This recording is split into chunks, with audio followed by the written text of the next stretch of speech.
გამარჯობა მეგობრებო, მინდა რამოდენიმე საკითხს შევეხო. პირველი არის მინდა რომ ვილაპარაკოთ Deep State-თან დაკავშირებით. პირველ რიგში Deep State-ი ჩვენ ქვეყანაში თუ ვინმე არის და თუ ვინმე არის Deep State-ი, ეს არის ბიზნა ივანიშვილი და ახსნი რატომ და რა არის Deep State-ი და ვინ არის Deep State-ი. Deep State-ი არის ადამიანი, ორგანიზაცია, რომელიც სახელმწიფოს ოფიციალური შტოების გვერდისავლით მართავს სახელმწიფოს ან მოქმედებს სახელმწიფოს ინტერესების წინააღმდეგ ან არაოფიციალური თანამდებობიდან გამომდინარე შეუძლია სახელმწიფო სტრუქტურებზე მოახდინოს ზეგავლენა. ეხლა განვიხილოთ რატომ არის ბიძინა ესე.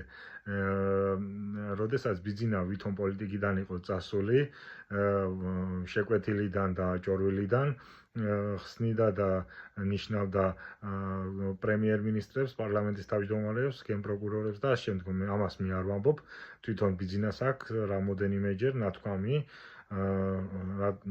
ამის შესახებ. ეხლა განვიხილოთ Deep State-ის შესახებ. დავუშვათ არსებობს Deep State-ი.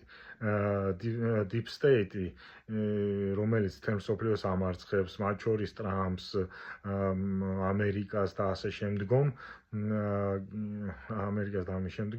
თქვენ ეომებით და თქვენ წარმოგიდგენიათ, რომ მას დაამარცხებთ მოკავშირის გარეშე, ვისაც თქვენივე ლოგიკით ამ ბრძოლაში განიხილავთ მეგობრად და მოკავშირეთ, გამოდის ეს არის რუსეთი და ჩინეთი. და ვინაიდან ეს ორი ძალა არის თქვენი მოკავშირე, მე გწყინთ თუ რატომ გიძახიან რუსების და საოკუპაციო ძალის წარმომადგენლებს. ელემენტარულია თქვენივე ლოგიკითაც ესე გამოდის, რომ ესეა. ეხლა რაც შეეხება ბუმერანგის პრინციპს და Deep State-ს ერთად. კოცებო, როდესაც 2011 წელს ჰილარი კლინტონი ჩამოვიდა საქართველოში და ჯინ შაჰინმა და სხვა ევროპელმა და ამერიკელმა პოლიტიკოსებმა გააკეთეს სააკაშვილის წინააღმდეგ განცხადებები და როდესაც 2011 წელს ჰილარი კლინტონმა უთხრა, რომ სააკაშვილს უნდა წასულიყო, თქვენ ესე ამბობთ, მაშინ ეგ ძალიან გაგიხარდათ, რომ აი ამერიკას და ევროპას სააკაშვილის დიქტატორს უწოდებს და უნდა წავიდეს და როგორც იქნა მოუშორეთ სააკაშვილი. თქვენ მაშინ დაუშვით ეს პრეცედენტი, რომ რომელიღაცა ქვეყნის, თუნდაც ეს ყოფილიყო ამერიკა ან ევროპა, განცხადების საფუძველზე წასულიყო საქართველოს პრეზიდენტი და რა აქვს ამას მნიშვნელობა, რა გვარის იყო მაშინ პრეზიდენტ სააკაშვილი თუ კიბროწაშვილი. თქვენ რომ მაშინის დამოკიდებულება გქონოდათ, რასაც დღეს იძახით, რომ საქართველოს თუ არის დამოუკიდებელი, საქართველოს თავი თვითონ უნდა ეკუთვნოდეს და ახლაც იგივეს იძახოდეთ, ამ შემთხვევაში ასე თუ ისე ლოგიკასთან ახლო იქნებოდა ის მომენტი, რომ აი პატრიოტული რაღაც გზნობები გაგაჩნიათ, მაგრამ არა, მაშინ რუსეთის და სასარგებლოდ იბრძოდით, მაშინ გიხაროდათ სააკაშვილი რო წავიდო და მაშინ გიხაროდათ ის, რომ საქართველოს პრეზიდენტი რომელიღაცა პოლიტიკოსის განცხადებაზე იყო დამოკიდებული თქვენივე ლოგიკით და ასევე გინდოდათ, რომ იმდენად გინდოდათ თანამდებობები და სკამები, რომ ამ პრეცედენტზე მაშინ არ ფიქრობდით. და შესაბამისად, თუ ახლა რამეს აპროტესტებთ და გულით და პატრიოტული გზნობებით ხართ გამშვალული, საუბარი არ არის იმ ხალხზე, მე ამაში არ გულისხმობ იმ ხალხს, ვინც პირდაპირ რუსეთს და რუსულ პუტინს ემსახურება, არის რაღაც ნაწილი კოცებში, რომელსაც გჯერავთ, რომ აი საქართველოს თავისთავად უნდა ეკუთვნოდეს და რაღაც მხრივ მართალია.